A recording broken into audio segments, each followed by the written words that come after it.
নমস্কার প্রিয় শ্রোতা বন্ধুরা, এমপি স্পিরিচুয়াল চ্যানেলের নতুন পর্বে আমি আপনাদের সকলকেই স্বাগত জানাই। প্রিয় শ্রোতা বন্ধুরা, গঙ্গা নদীর কথা আমরা সকলেই জানি।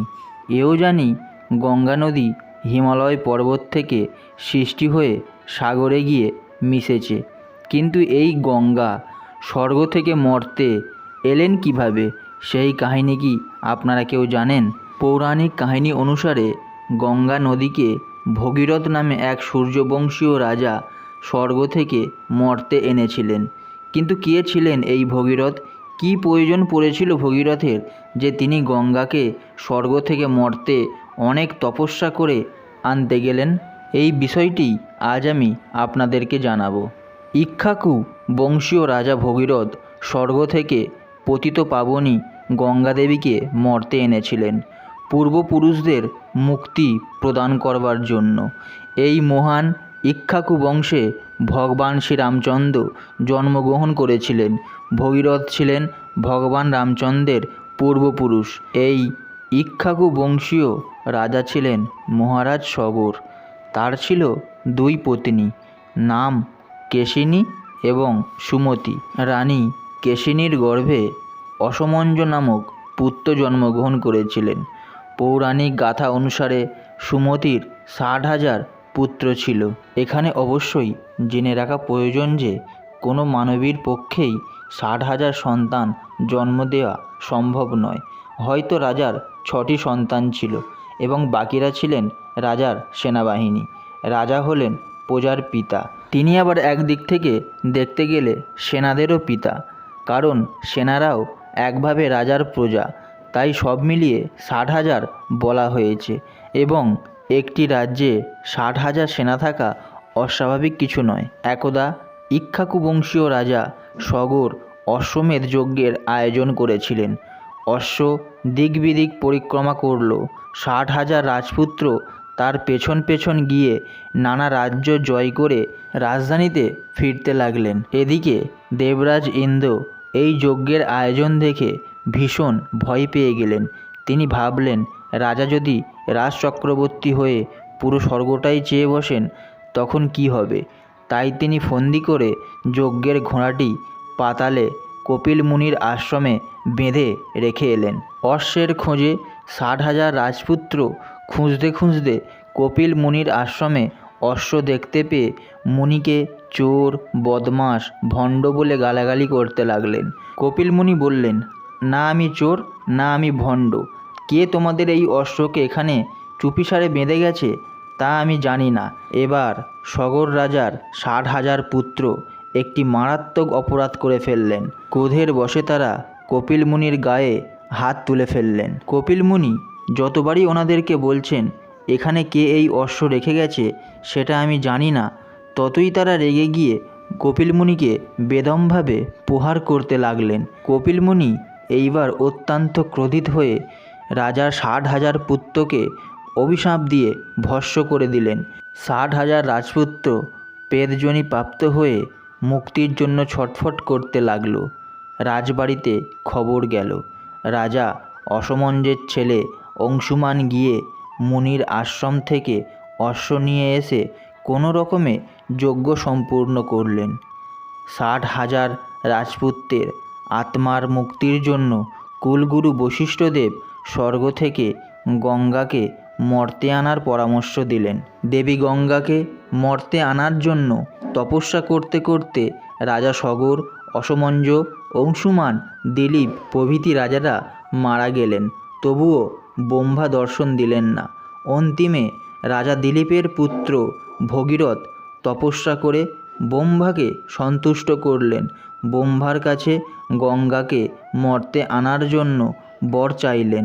পরমপিতা ব্রহ্মা জানালেন, গঙ্গা সরাসরি মর্তে আসলে পৃথিবী রসাতলে প্রবেশ করবে।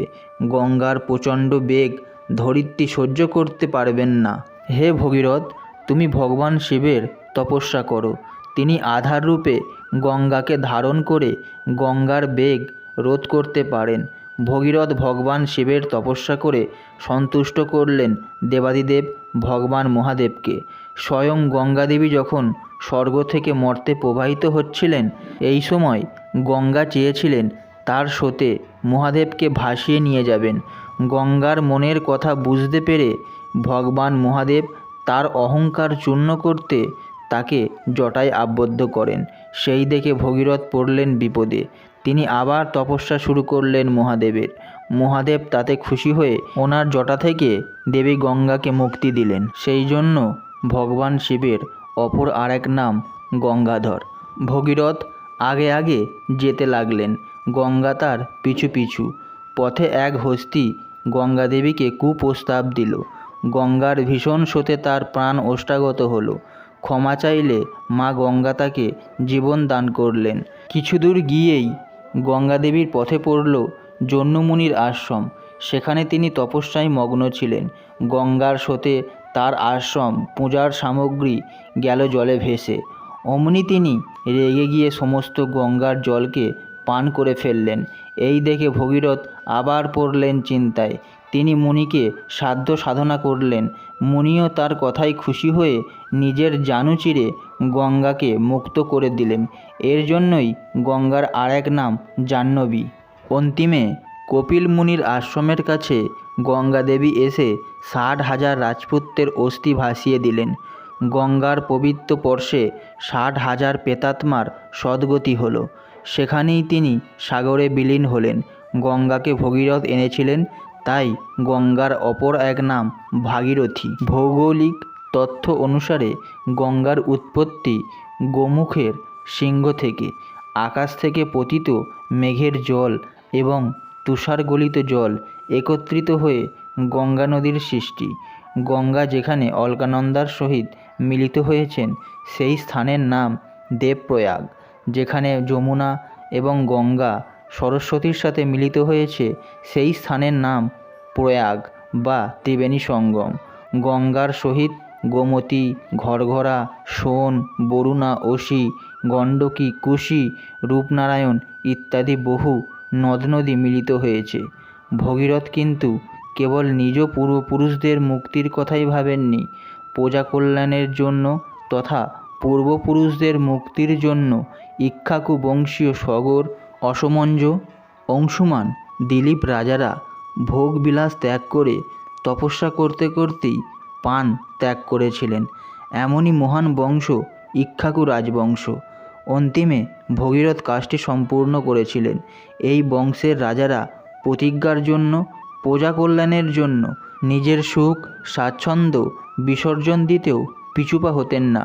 গঙ্গা এনে সমগ্র মানব জাতির মুক্তির দ্বার উন্মোচন করার জন্য ইক্ষ্বাকু রাজবংশ খ্যাতনামা হয়ে আছেন। এইভাবে গঙ্গার জলে সগর বংশ উদ্ধার হয়েছিল বলে হিন্দুরা গঙ্গাকে অতি পবিত্র বলে মনে করেন। তো প্রিয় শ্রোতা বন্ধুরা, আপনারা জানতে পারলেন ভগীরথ কে ছিলেন এবং কী জন্য তিনি গঙ্গাকে স্বর্গ থেকে মর্তে আনয়ন করেছিলেন।